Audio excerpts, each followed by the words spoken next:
In 1988, a 13-year-old boy from Novosibirsk hanged himself in his family's communal apartment, and the suicide note he left behind contained only one sentence: "I am tired of being a Soviet child."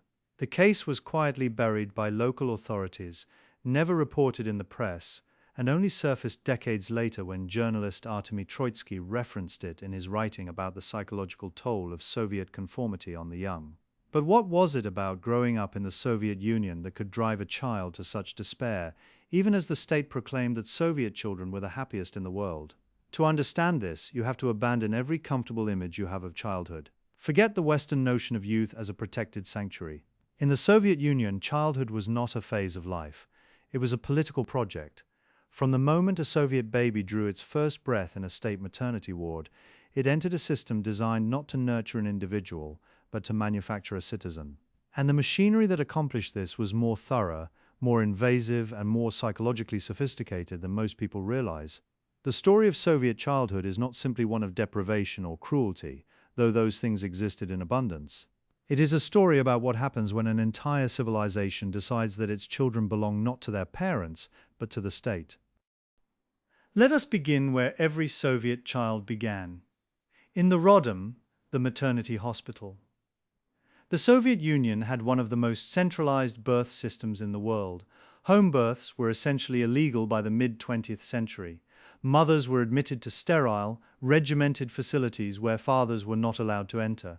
Not in the delivery room, not in the recovery ward, not even in the hallway. A woman gave birth surrounded by strangers in white coats, and her newborn was taken to a separate room immediately. Skin-to-skin contact was not encouraged. Breastfeeding occurred on a strict schedule, every 3 hours, regardless of the infant's hunger. The reasoning was ideological as much as medical. The child's needs must conform to the collective schedule, not the other way around. This was the first lesson taught before the child could even see clearly. You are part of a system, and the system has a rhythm. Your job is to match it. By the age of 2 or 3 months, most Soviet mothers returned to work. The state provided yazli, or nursery facilities, for infants as young as 2 months old. By 1970, over 12 million Soviet children were enrolled in state-run preschool institutions. These were not optional enrichment programs. For most working families, they were an absolute necessity because the Soviet economic model required both parents to work. A mother who stayed home was not simply making a lifestyle choice. She risked being labeled a social parasite, a legal classification that could result in criminal prosecution under Article 209 of the Russian Soviet Federative Socialist Republic's Criminal Code. So children were deposited in yazli at dawn and collected at dusk, spending 10 to 12 hours a day in institutional care before they could form complete sentences. If you are watching this and beginning to sense the architecture of something far larger than a daycare system, you are right. And if you find this kind of historically grounded investigation into the hidden mechanics of Soviet life compelling, consider subscribing to this channel. We are building a community of people who want to understand how the Soviet system actually worked, not through propaganda or nostalgia, but through documented history. That is what we do here. Now the yazli and the detsky sad, the kindergarten that followed it, were not merely custodial. They were training environments. Soviet pedagogical theory, particularly after the influence of Anton Makarenko in the 1930s, held that the collective was the primary instrument of education. Makarenko, who had worked with homeless orphans and juvenile delinquents in the chaotic aftermath of the Russian Civil War, developed a system in which children governed and disciplined each other under adult supervision. His colonies at Poltava, and later the Dzerzhinsky commune near Kharkov, became legendary. Children worked in factories, marched in formation, held councils, and punished their peers for infractions. Makarenko believed that individual identity was dangerous, and that the purpose of education was to subsume the self into the group. Stalin loved him. His books, particularly The Road to Life and the Pedagogical Poem, became mandatory reading for every Soviet teacher for decades. What this meant in practice was that Soviet kindergartens operated on principles that would be unrecognizable to most Western educators. Children ate together, napped together, played together, and were evaluated not on individual achievement, but on their ability to cooperate. A child who stood out, who was too creative, too assertive, too different, was not celebrated. That child was corrected. Teachers used a technique called the opinion of the collective, in which the group was encouraged to criticize the offending child publicly. Imagine being 4 years old, standing in front of 20 of your peers while they take turns telling you what you did wrong. This was not abuse in the eyes of the system, it was education. But the real transformation began at age 7, when every Soviet child entered school and simultaneously was enrolled in the Oktyabriata, the Little Octobrists. This was the first tier of the Soviet youth organization pyramid, named after the October Revolution. Children wore small red star pins on their chests and were organized into zvyozdoki, little stars, groups of 5. They learned songs about Lenin. They learned that Lenin loved children. They were told that Lenin was the grandfather of all Soviet children, a phrase repeated so often it became a kind of neural wallpaper. Portraits of Lenin as a curly-haired cherubic child hung in every classroom, a deliberate iconographic choice designed to make the founder of the Soviet state feel like a peer, a friend, someone just like them. At age 10, the child advanced to the pioneers, and this is where the system truly sank its teeth in.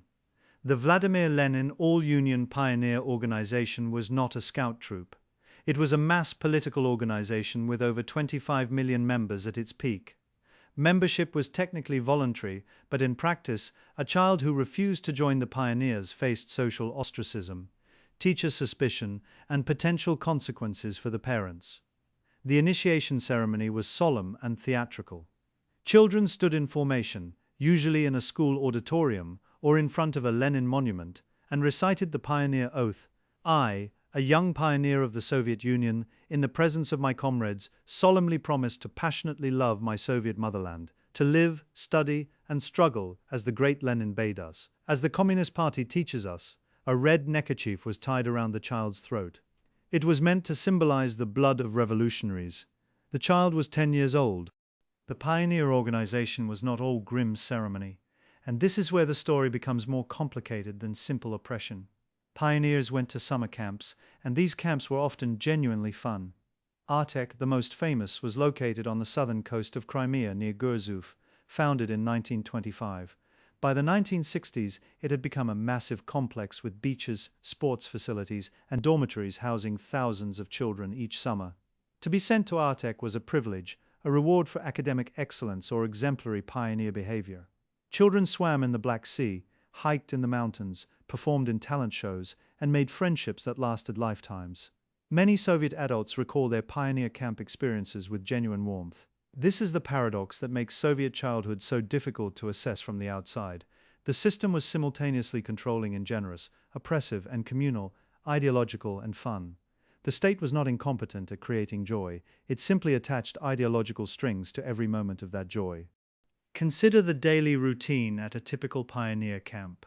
The day began with a bugle call at 7 in the morning. Children lined up for morning exercises in the courtyard, performed in synchronized groups. Breakfast was communal, served at long tables, and the menu was standardized: kasha, bread, butter, tea. After breakfast, there were organized activities, but every activity had a purpose. Sports taught discipline and prepared the body for potential military service. Nature hikes included lessons in civil defense and survival. Art classes focused on Soviet themes, painting posters for May Day or modeling figures of heroic workers. And every evening, there was the campfire, the Leinica, where the day's achievements were reviewed, the best performing units were praised, and the underperformers were named and encouraged to do better. Everything was measured, everything was ranked, everything was collective. But here is a detail that often gets lost in the nostalgic haze. Not all children were invited to these camps, and not all camps were Artek. Many pioneer camps were Spartan affairs in muddy fields with leaking barracks and indifferent staff. The quality of your childhood in the Soviet Union depended enormously on where you lived, what your parents did, and whether your family had access to the informal networks of privilege that defined Soviet life. A child whose father was a factory director in Moscow lived in a fundamentally different universe than a child whose mother worked on a collective farm in Uzbekistan. The rhetoric of equality was relentless, but the reality was stratified in ways that the state refused to acknowledge publicly. And then there were the children who fell outside the system entirely. The Soviet Union had a persistent, deeply embarrassing problem with orphans and abandoned children. The bespryzornie, the homeless waifs of the 1920s and 1930s, had been a crisis so severe that it prompted the creation of Makarenko's colonies in the first place. But the problem never fully went away. By the 1970s and 1980s, Soviet orphanages housed hundreds of thousands of children, many of whom were not technically orphans at all but had been surrendered by parents who could not cope, often due to alcoholism. Conditions in these institutions ranged from adequate to horrific. A 1991 Human Rights Watch report documented systematic physical abuse, malnutrition, and what they described as warehousing of children with disabilities, who were classified as ineducable and transferred to specialized institutions where they received almost no stimulation or care. Some of these institutions were not investigated until after the Soviet Union's collapse, and what inspectors found inside shocked even hardened observers.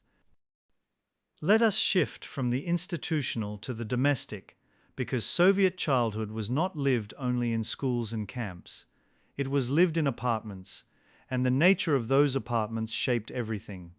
The kommunalka, or communal apartment, was a defining feature of Soviet urban life from the 1920s through the 1960s and beyond.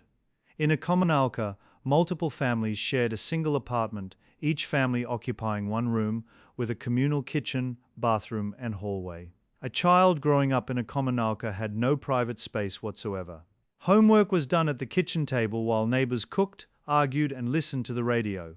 Sleep happened in a room shared with parents, siblings, and sometimes grandparents, separated by curtains or wardrobes. The lack of privacy was not just uncomfortable, it was a tool. In a kommunalka, everyone monitored everyone else.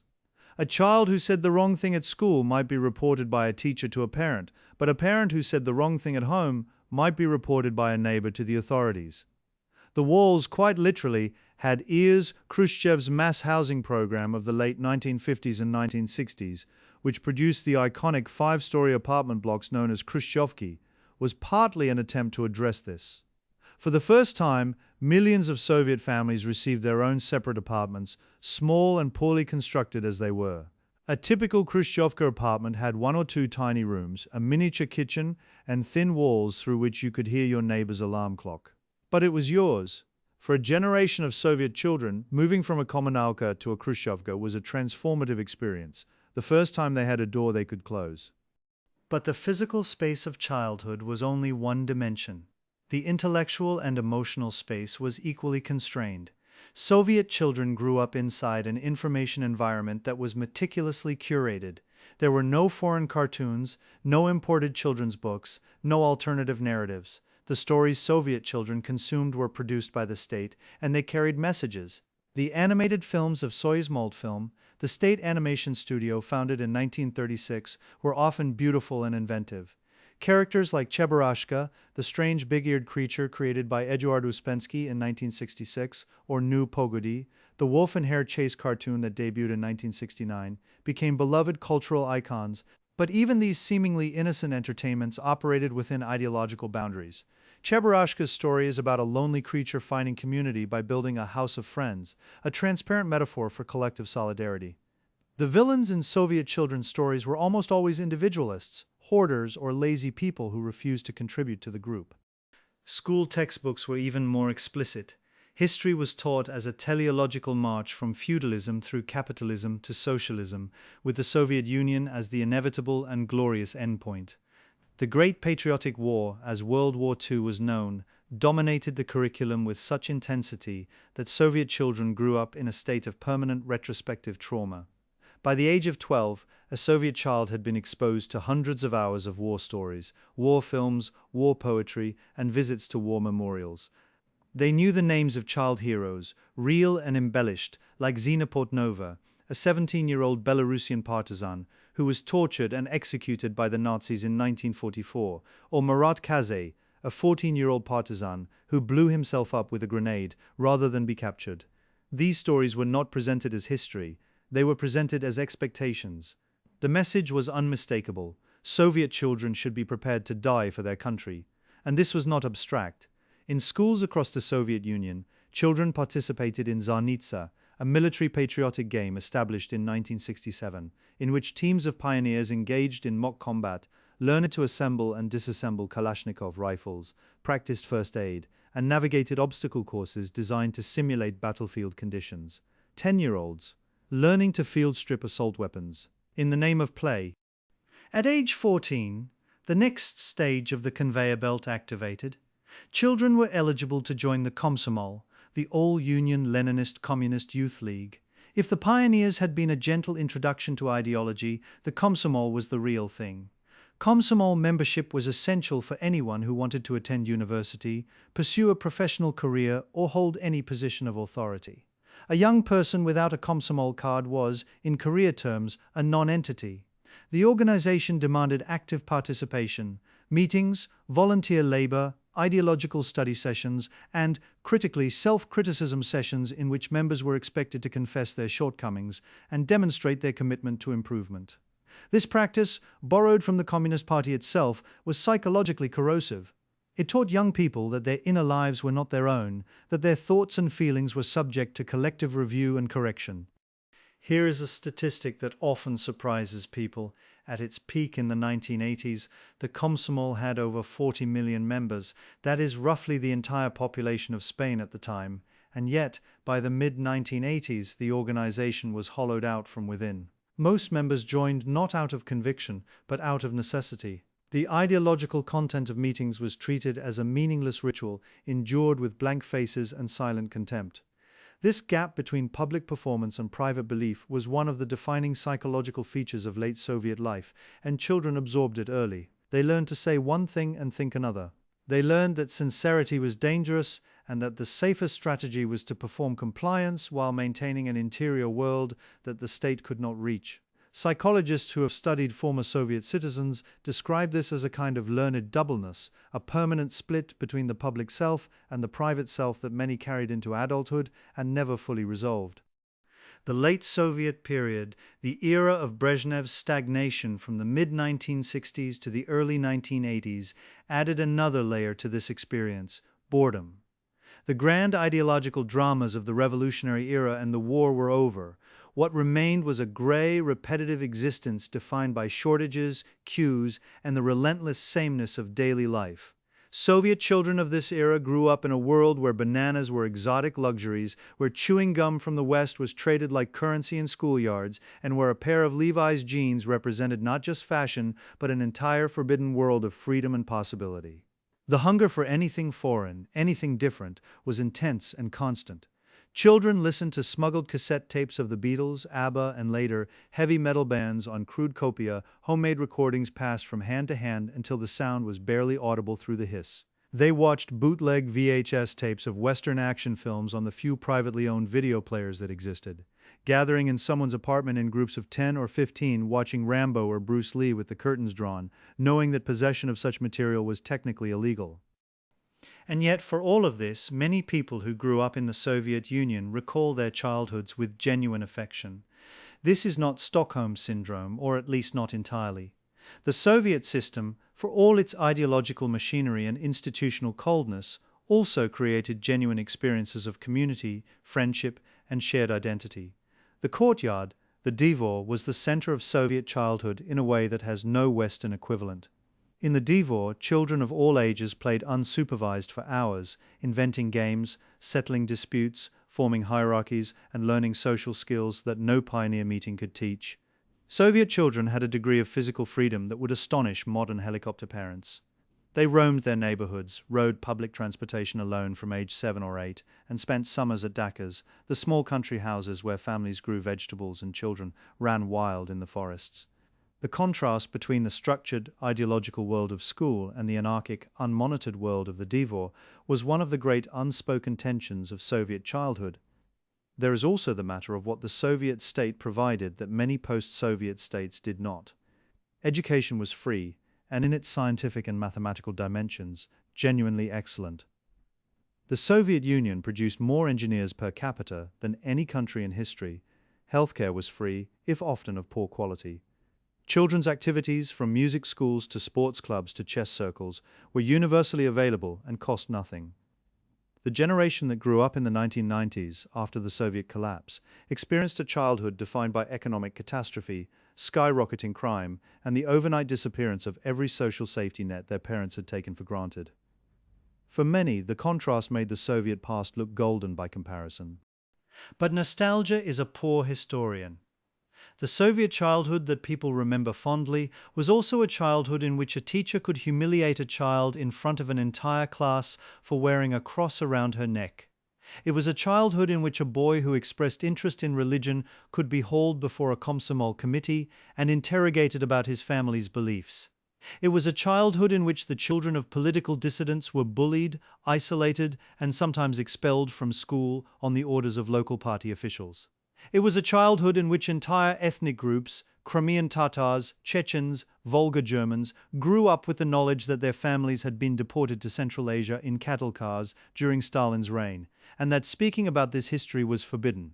One of the most devastating aspects of Soviet childhood was what it did to the relationship between parents and children. The state's claim on the child's loyalty created an impossible dynamic. Parents knew that their children were being taught an ideology at school that might contradict what was said at home. They knew that children, consciously or unconsciously, might repeat private conversations to teachers or pioneer leaders. The case of Pavlik Morozov, the 13-year-old boy who allegedly denounced his own father to the Soviet authorities in 1932 and was subsequently murdered by his relatives, was taught in every Soviet school as a story of heroism. The message was explicit. Your loyalty to the state comes before your loyalty to your family. Whether the Morozov story was true, embellished, or largely fabricated, as some historians now believe, is almost beside the point. What mattered was the message it sent to millions of families. The state is watching, and your own child might be its instrument. This created a culture of silence within Soviet homes. Parents learned not to discuss politics, not to criticize the government, not to share their real opinions with their children until the children were old enough to understand the danger. Many Soviet adults recall a specific moment, usually in their teenage years, when a parent or grandparent sat them down and told them the truth, or at least a version of it. This moment, the moment when the doubleness was made explicit, was a kind of second initiation, darker and more honest than any pioneer ceremony. It was the moment when a Soviet child began to understand that the world they had been taught to believe in was a performance, and that reality was something discussed only behind closed doors, in whispers, with the television turned up loud to mask the conversation from the neighbors. The Soviet Union collapsed in 1991, and with it, the entire apparatus of Soviet childhood vanished almost overnight. The pioneers were dissolved. The Komsomols ceased to exist. School textbooks were hastily rewritten. The red neckerchiefs were stuffed into drawers or thrown away. Children who had been preparing to recite the pioneer oath found themselves in a country that no longer existed, surrounded by adults who were themselves disoriented and frightened.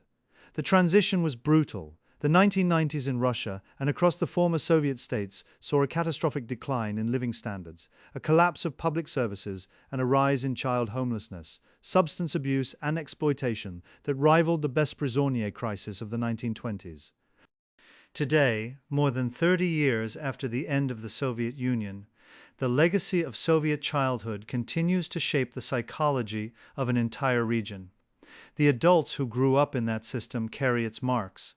The reflexive distrust of authority combined with a deep craving for order, the ability to navigate bureaucratic absurdity with dark humor, the instinctive sense that the public world and the private world are fundamentally different places requiring fundamentally different selves. And in Russia today, under a government that has consciously revived many Soviet-era practices, including patriotic youth organizations, militarized education programs, and a resurgent cult of the Great Patriotic War, the question of what childhood should be has become political once again. The Yunarmia, or Youth Army, established in 2016, now has over 1 million members. Children as young as 8 wear military uniforms, learn to handle weapons, and swear oaths of loyalty to the Russian state. The echoes are unmistakable. Perhaps the most important thing to understand about Soviet childhood is that it was not an accident or a side effect. It was the point. The Soviet leadership understood, with a clarity that was almost admirable in its ruthlessness, that the future of any political system depends on what it does to its children. Control the child, and you control the adult. Shape the child's understanding of reality, and you shape the boundaries of what that adult will consider possible, desirable, or even thinkable. Every society does this to some degree through its schools, its stories, its rituals, its assumptions about what is normal. The Soviet Union simply did it more deliberately, more systematically, and with fewer illusions about what it was doing. And the children who lived through it, the tens of millions who wore the red neckerchief, who memorized the pioneer oath, who learned to assemble a Kalashnikov before they learned to drive, who whispered the truth behind closed doors, those children are still alive, still carrying the weight of a system that wanted to own not just their labor or their obedience, but their souls. Whether it succeeded is a question that each of them answers differently, in the privacy of their own minds, where the state, for all its efforts, could never quite reach.